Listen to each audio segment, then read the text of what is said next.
ठीक है बच्चों, good morning all of you guys. हमारे इस यूट्यूब चैनल का हार्दिक स्वागत है।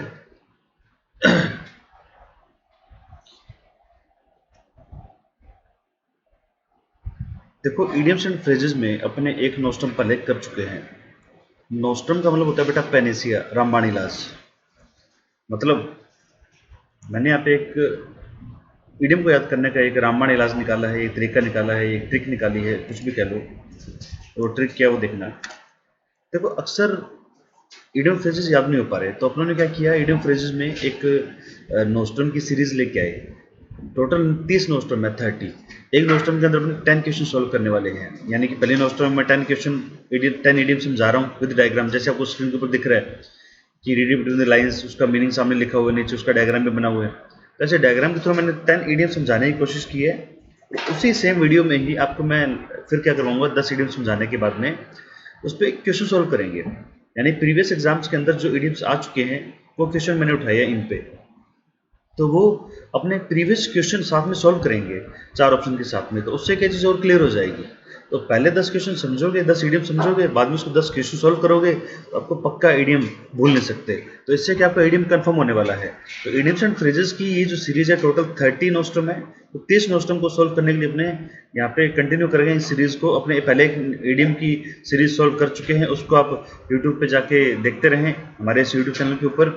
तो बेटा, सबसे पहला काम तो वही आपको पता ही है कि चैनल को सब्सक्राइब करना है, बेल आइकन को क्लिक करना है, ताकि आपको नोटिफिकेशन मिलते रहें, और लाइक करना, शेयर करना ना भूलें। तो इडियम्स एंड फ्रेजेस के अंदर जो अपनी पहली सीरीज, पहला क्वेश्चन है आज नोस्ट्रम 2 के अंदर, उसको देखो बच्चे। तो पहला जो क्वेश्चन है, read between the lines.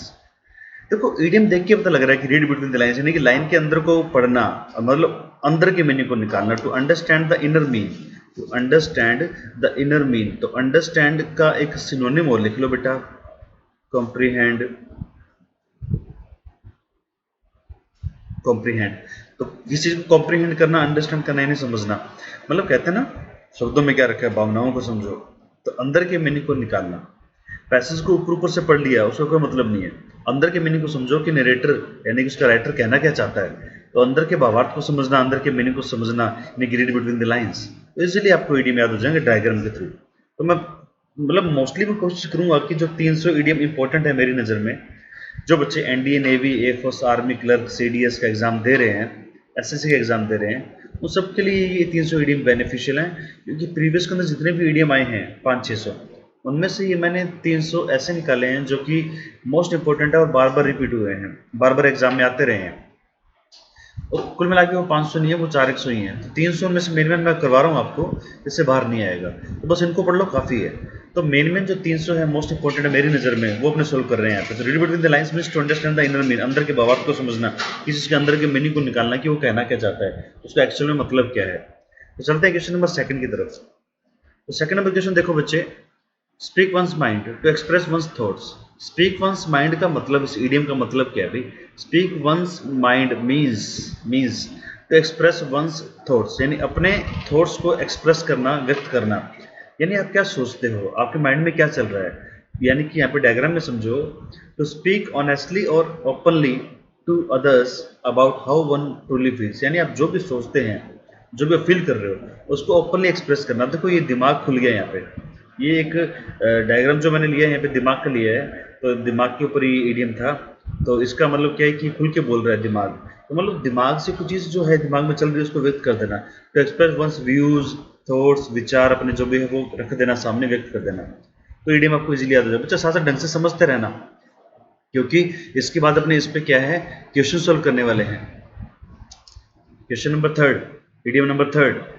Idiom number 3 का मतलब कट अबव। कट अबव यानी कि बेटर देन और सुपीरियर टू अदर्स।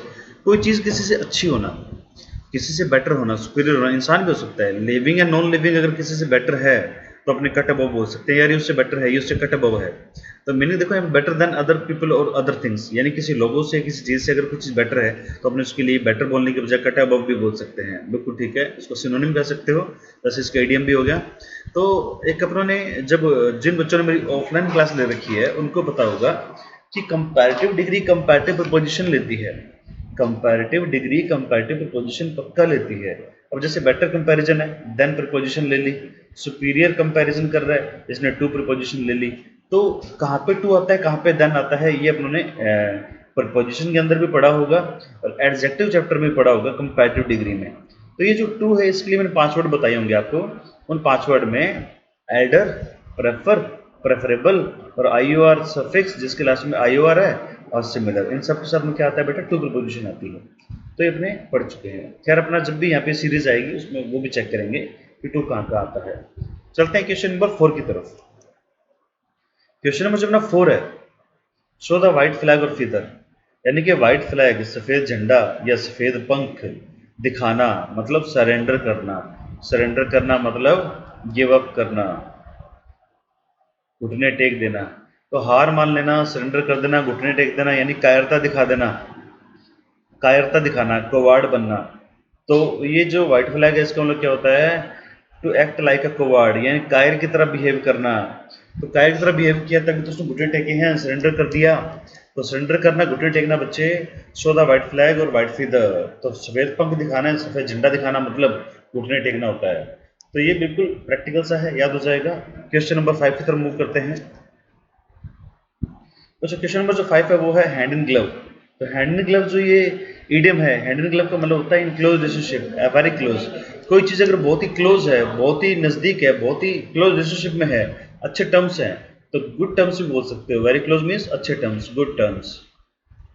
अच्छे अगर टर्म्स हैं तो उसके लिए भी आप इस इडियम को यूज़ करते हो। तो गुड टर्म्स में होना या फिर क्लोज रिलेशनशिप में होना, हैंड इन ग्लव। तो इस डायग्राम की तरफ समझते हैं। To be hand in glove with someone means क्या होता है इसका, to be very close to someone, किसी के काफ़ी क्लोज होना। तो एग्जाम्पल देखो यहाँ पे, सारा is really hand in glove with Andy. तो सारा और एंडी काफ़ी क्लोज रिलेशनशिप में है, काफ़ी क्लोज हैं, तो हैंड इन ग्लव है यहाँ पे। तो इसने यहाँ पे ईडीएम यूज़ किया सेंटेंस के अंदर। तो इसलिए आप भी बेटा ईडीएम यूज़ कर सकते हो सेंटेंस के अंदर, और जितना चीज़ को इंप्लीमेंट करोगे, जितना अप्लाई करोगे प्रैक्टिकल लाइफ के अंदर, उतने आपको वो वोकैब याद होगी, भले वो सिनोनिम हो, भले वो इडियम हो, भले वो वन वर्ड हो, भले एंटोनिम हो। तो वोकैब को जितना ज़्यादा आप डेली लाइफ के अंदर यूज़ करते हो उतनी वो चीज़ बेटर याद होती है। जैसे आप खुद के ऊपर एग्जाम्पल ले सकते हो उसके साथ, तो याद हो जाएगा। क्वेश्चन नंबर 6 की तरफ मूव करते हैं बच्चे। तो 6 नंबर क्वेश्चन देखना, बीट अबाउट या अराउंड द बस। अभी बीट अबाउट बोल दो या अराउंड बोलो, दोनों में से कोई भी एग्जाम में आ जाता है। तो इसका मतलब होता है round about way of speaking, यानी बात को घुमा फिरा के बोलना। तो सर्कम लोकेशन आप वर्ड ले सकते हो। तो सर्कम लोकेशन इसका वन वर्ड है इस ईडियम का। तो सर्कम, अपने इसको वर्ड को तोड़ के समझें तो जो ये सर्कम वर्ड है, सर्कम, इसका मतलब होता है बेटा सर्किल। जैसे आप सर्कम फेरस पढ़ते हो, परिधि, ऐसे ही यहाँ पे रूट वर्ड है लोक। जैसे आप ये कहो कि LOC या फिर LOQ, इनका मतलब होता है टॉक। जहाँ पे भी रूट वर्ड आता है इसका मतलब होता है टॉक, यानी बात करना।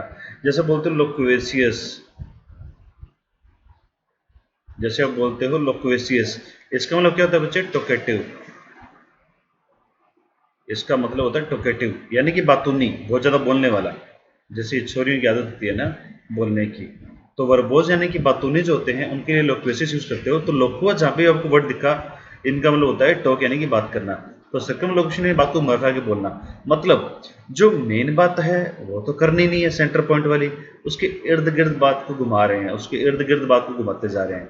जैसे बात को घुमा फिरा के बोलना, डायरेक्ट ना बोलना, सेंटर पॉइंट पे ना आना। तो डायग्राम की तरफ समझो। जैसे ये बोलता है कि Alice you see we are friends since long, हम बहुत लंबे टाइम से दोस्त हैं। तो ये सोच रही है, ये बोल नहीं रही कि why doesn't he stop beating around the bus, कि ये बात को घुमा फिरा कि बोलना बंद क्यों नहीं कर रहा, स्टॉप क्यों नहीं कर रहा, एंड पॉप द क्वेश्चन, और क्वेश्चन क्यों नहीं पुट कर रहा।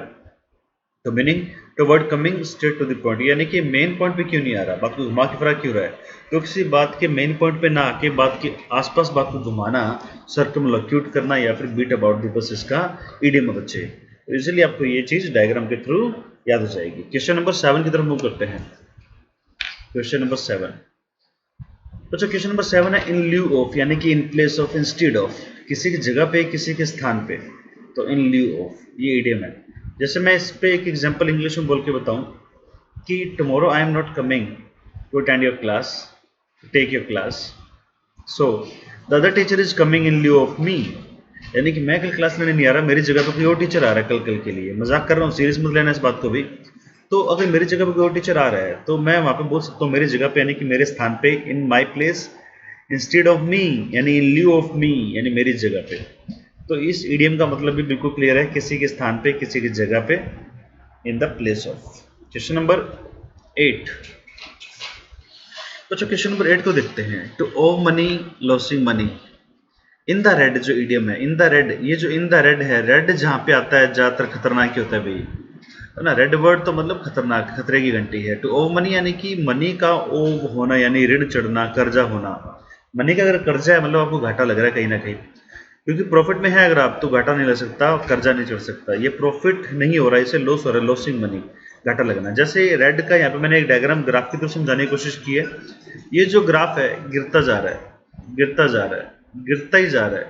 तो ग्राफ अगर गिर रहा है तो मतलब कर्जा चढ़ रहा है, नुकसान हो रहा है। तो यहाँ पे एक सेंटेंस बोला कि our company did not make much money last year so it was in the red. हमारी कंपनी लास्ट ईयर ज्यादा पैसे नहीं कमा पाई, मच मनी नहीं ले पाई, so it was in the red. ये क्या थी, घाटे में थी, लॉस में थी, तो उसको लॉस हुआ।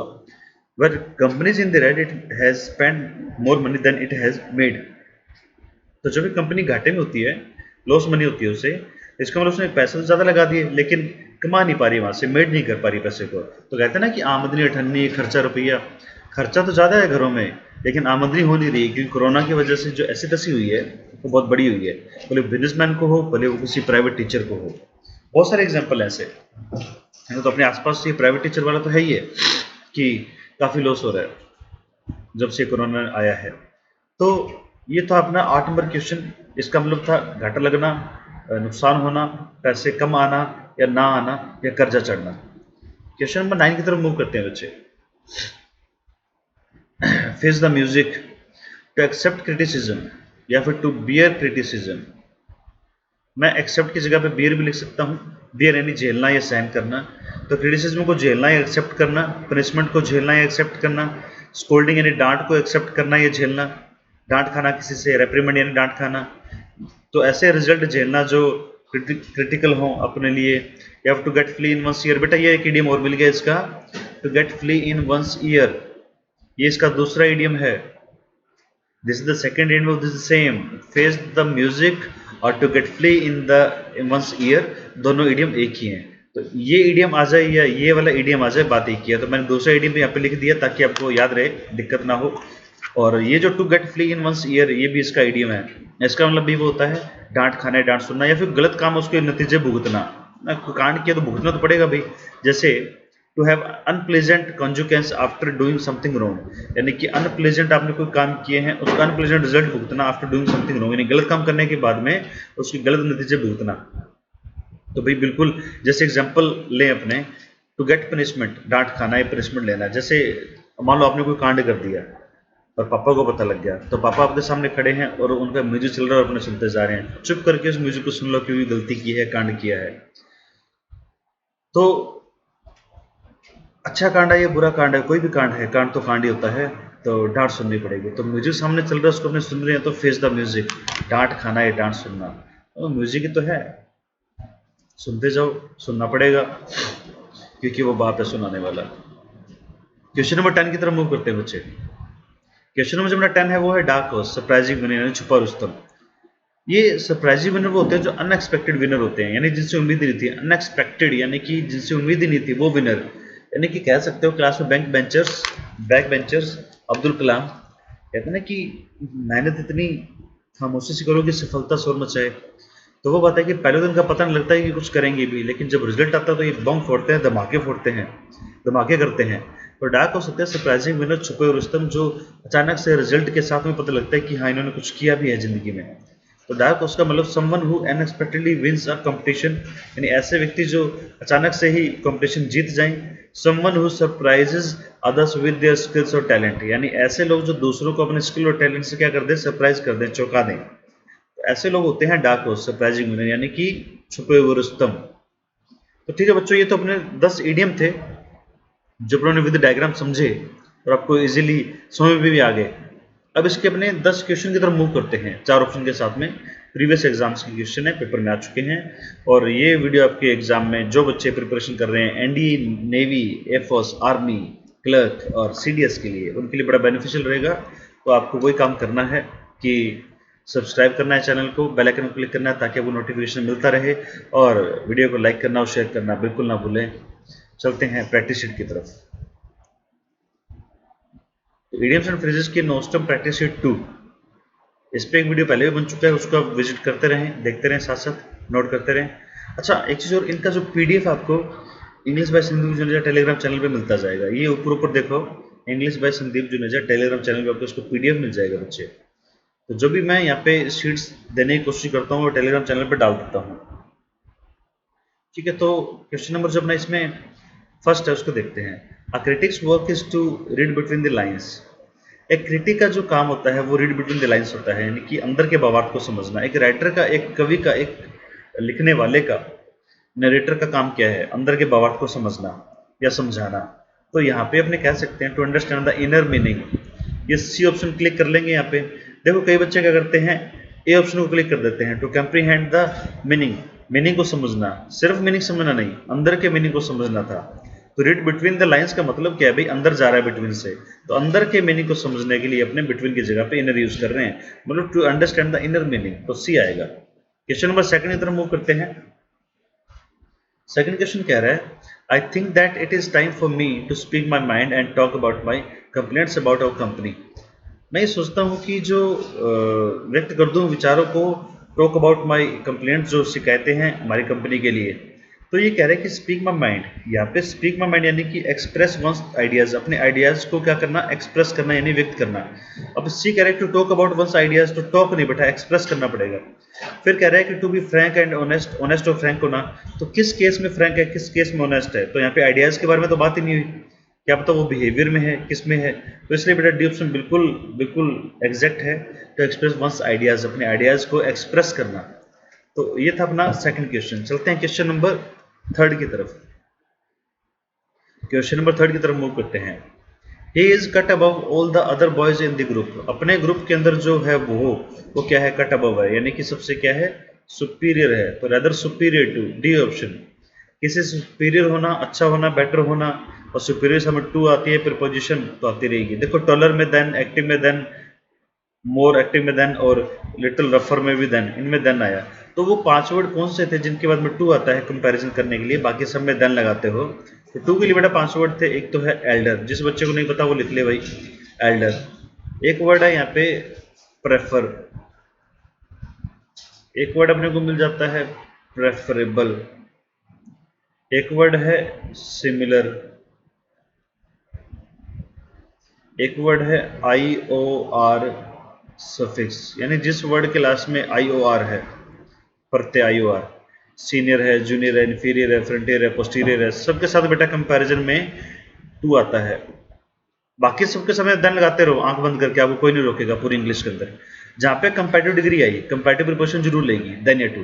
तो देन बाकी हर जगह इन 5 के साथ में आपको टू कनेक्ट करना है, टू इनके सामने जरूर आना चाहिए। क्वेश्चन नंबर 4 की तरफ मूव करते हैं। As long as the police arrived the bank robbers showed the white flag. यानी कि जैसे ही पुलिस पहुंची तो जो बैंक रोबर्स थे उन्होंने क्या किया? व्हाइट फ्लैग शो कर दिया, यानी कि उन्होंने सरेंडर कर दिया। तो ऑप्शन आ जाएगा यहाँ पे बी। तो शो द व्हाइट फ्लैग या शो द व्हाइट फीथर, यहाँ पे फ्लैग कर दो या फीथर, फ्लैग की जगह फीथर आया था कई बार। तो इसका मतलब क्या बेटा? सरेंडर करना, यानी कि गिव अप करना, घुटने टेकना, हार मानना। तो इसमें आ जाएगा फोर्थ में बी ऑप्शन। क्वेश्चन नंबर 5 की तरफ मूव करते हैं बच्चे। The supervisor and manager work hand in glove to create a positive atmosphere in the company. Supervisor और मैनेजर जो हैं वो हैंड इन ग्लव काम करते हैं क्रिएट करने के लिए पॉजिटिव एटमोस्फेयर को कंपनी में। तो कंपनी के अंदर एक अच्छा एटमोस्फेयर बनाने के लिए जो सुपरवाइजर और मैनेजर हैं दोनों हैंड इन ग्लव, यानी कि क्लोज रिलेशनशिप में आके, अच्छे टर्म्स में आके काम करते हैं। तो इन क्लोज रिलेशनशिप यानी कि क्लोज टर्म्स, अच्छे टर्म्स में। तो सुपरवाइजर और मैनेजर दोनों, तो दोनों व्यक्ति अलग अलग हैं। ये एक व्यक्ति, ये दूसरा पर्सन। तो ये फर्स्ट पर्सन है, सेकंड पर्सन। अगर इससे पहले आर्टिकल दा लगा है तो इससे पहले भी आर्टिकल दा बेटा जरूर आएगा, ध्यान रखना। मैनेजर से पहले आर्टिकल दा लगा दो। एग्जाम में जब भी क्वेश्चन आया था वहां पे आर्टिकल दा नहीं था, इसलिए मैंने भी नहीं लिखा, लेकिन बेटा यहाँ पे आर्टिकल दा आना चाहिए मेरे अकॉर्डिंग, क्योंकि number of article based on number of noun, जितने नाउन उतने आर्टिकल आने चाहिए। जब यहाँ पे सुपरवाइजर से पहले आर्टिकल दा है तो इससे पहले भी आर्टिकल दा आएगा। अगर ये नहीं आता है तो मतलब आदमी एक ही है। अगर यहाँ पे आप सेकंड आर्टिकल नहीं लगा रहे हो, इसका मतलब ये पर्सन एक ही है। और दोनों को मुझे अलग अलग करने के लिए मुझे यहाँ पे दा लगाना पड़ेगा, क्योंकि दोनों ने मिलकर काम किया है पॉजिटिव एटमोस्फेयर बनाने के लिए। तो सेंटेंस से पता लग रहा है कि यहाँ पे दो व्यक्ति हैं। तो इन क्लोज रिलेशनशिप में होंगे तो दो ही होंगे, एक ही व्यक्ति एक ही क्लोज रिलेशनशिप में कैसे आ सकता है भाई? तो इसमें आ जाएगा फर्स्ट ऑप्शन। क्वेश्चन नंबर 6 की तरफ मूव करते हैं। Having no arguments to defend his point the speaker began to beat about the bush. कोई आर्गुमेंट ना होते हुए डिफेंड किया अपने पॉइंट को, तो स्पीकर ने स्टार्ट किया बीट अबाउट द बस, बात को घुमाना।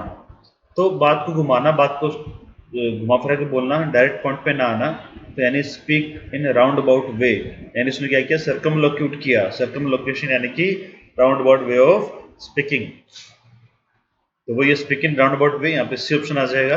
तो बीट अबाउट द बस का मतलब होता है बात को घुमा फिरा के बोलना, डायरेक्ट पॉइंट टू पॉइंट बात ना करना। तो अगले पे चलते हैं क्वेश्चन नंबर 7 की तरफ। They were offered 6 months rent in lieu of notice to vacate the building. तो उनको ऑफर किया गया, क्या ऑफर किया गया अभी, 6 months का रेंट दे दें, ठीक है, किसके जगह पे, notice to vacate the building, building को खाली करने के नोटिस देने की बजाय उसके जगह पे उन्हें 6 months का रेंट देने के लिए क्या किया गया, ऑफर किया गया। 6 months का रेंट ऑफर किया गया उन्हें, सॉरी, तो बिल्डिंग खाली करने बजाय उन्हें 6 month का रेंट ऑफर किया गया। तो यहाँ पे इसकी जगह पे, इन ल्यू ऑफ का मतलब होता है जगह पे, किसी के स्थान पे, तो इन प्लेस ऑफ यहाँ पे आ जाएगा इन प्लेस ऑफ यानी कि बी। बच्चों एक जो ये वर्ड है इन स्पाइट ऑफ, इसको देखना, in spite of equal to होता है despite, in spite of equal to होता है डेस्पाइट। अगर अपने ये कहें कि इन स्पाइट प्लस ऑफ दोनों को जोड़ के डेस्पाइट बनता है, तो इसका मतलब ये हो कि डिस्पाइट के समय ऑफ नहीं आ सकता, डबलिंग हो जाएगी ना, क्योंकि डिस्पाइट जो बना है इन दोनों के कॉम्बिनेशन से बना है। इन स्पाइट में अगर आपने ऑफ जोड़ा है तो दोनों के कॉम्बिनेशन से डिस्पाइट बना है, तो डिस्पाइट में ऑफ नहीं आ सकता। और इनकी हिंदी होती है, इनका मीनिंग होता है के बावजूद, इनकी हिंदी होती है के बावजूद। ठीक है, चलते हैं क्वेश्चन नंबर 8 की तरफ। The reputed company is in the red due to recession. जो रेप्यूटेड कंपनी है आज वो भी किस में है, in the red due to recession, recession की वजह से। The reputed company is in the red due to recession, recession की वजह से जो ये रेप्यूटेड कंपनी है वो भी इन द रेड है। इन द रेड जो ईडियम है, इन द रेड जो ईडियम है, इसका मतलब होता है लॉसिंग मनी, यानी कि बी ऑप्शन। तो यहाँ पे ऑप्शन आएगा बेटा बी। तो इन the red idiom means losing money या ओव मनी, घाटा लगना, नुकसान होना, मंदी में जाना। तो 8 नंबर क्वेश्चन के अंदर सेकंड ऑप्शन बी आ जाएगा। क्वेश्चन नंबर 9 की तरफ मूव करते हैं। When the principal was entering the class, all my friends quietly disappeared, leaving me alone to face the music. बच्चों जब प्रिंसिपल एंट्री कर रहा था क्लास में, तो मेरे सारे फ्रेंड्स क्वाइटली डिसअपीयर्ड, वो डिसअपीयर्ड हो गए, living me alone face the music. तो जो फेस द म्यूजिक है, फेस द म्यूजिक, इस ईडियम का मीन क्या था, इस ईडियम का मीन क्या था बेटा, टू बियर क्रिटिसिज्म। देखो फेस द म्यूजिक अपने ईडियम को प्रैक्टिकली समझ चुके हैं, पहले भी इसका डिटेल में डिस्क्रिप्शन देख चुके हैं। टू बियर क्रिटिसिज्म यानी कि to get punishment, to get reprimanded, to be get scolded. और देखो वहां पे मैंने बियर लिखा भी था, वहां पे था क्या वैसे, एक्सेप्ट था। तो टू बियर क्रिटिसिज्म यानी कि फेस द म्यूजिक। तो जो भी रॉन्ग डूइंग है उसके आफ्टर दैट अपने को रिजल्ट कॉन्सिक्वेंस जो भी है उसके, उसको क्या करना, बियर करना। तो 9th अपना क्वेश्चन हो गया। चलते हैं क्वेश्चन नंबर 10 की तरफ। The Kenya team prove to be the, बच्चे ये बी के बाद में द गैप है यहाँ पे, be the dark horse in the ICC world cup cricket. तो जो केन्या की टीम है वो प्रूव हो गई क्या, डार्क हॉर्स। तो डार्क हॉर्स का मतलब क्या है भी, सरप्राइजिंग विनर, अनएक्सपेक्टेड विनर। तो डार्क हॉर्स जो इडियम है इसका मीन होता है सरप्राइजिंग विनर या अनएक्सपेक्टेड विनर। तो अनएक्सपेक्टेड विनर और जो सरप्राइजिंग विनर होते हैं उनको बोलते हैं अपने डार्क हॉर्स, तो छुपे हुए रुस्तम। तो यहाँ पे आ जाएगा अपना अनएक्सपेक्टेड विनर यानी कि डी ऑप्शन। तो डी ऑप्शन को आप इजीली क्लिक कर लोगे। तो ये बेटा अपने 10 क्वेश्चन जो आपको समझ में आ गए होंगे। पहले अपने 10 ईडियम समझेंगे डायग्राम के थ्रू, फिर उसके क्वेश्चन सॉल्व करेंगे, और एक नोस्टम नहीं ऐसी 30 नोस्टम सॉल्व करनी है, टोटल 30। और एक ईडियम के अंदर अपने, एक नोस्टम के अंदर अपने 10 ईडियम सॉल्व करने वाले हैं, तो कुल मिलाकर 300 ईडियम आ जाएंगे। तो ये सीरीज चलती रहेगी, वीक में 2 लेक्चर आते रहेंगे इस पे इजीली। और ठीक है, तो लास्ट में आपका एक छोटा सा काम हो रहा है, सब्सक्राइब करना, बेल आइकन को क्लिक करना, ताकि आपको नोटिफिकेशन मिलते रहें, और ज़्यादा वीडियो को शेयर करते रहो, लाइक करते रहो। Thank you so much. आज के लिए मिलते हैं अगली क्लास में।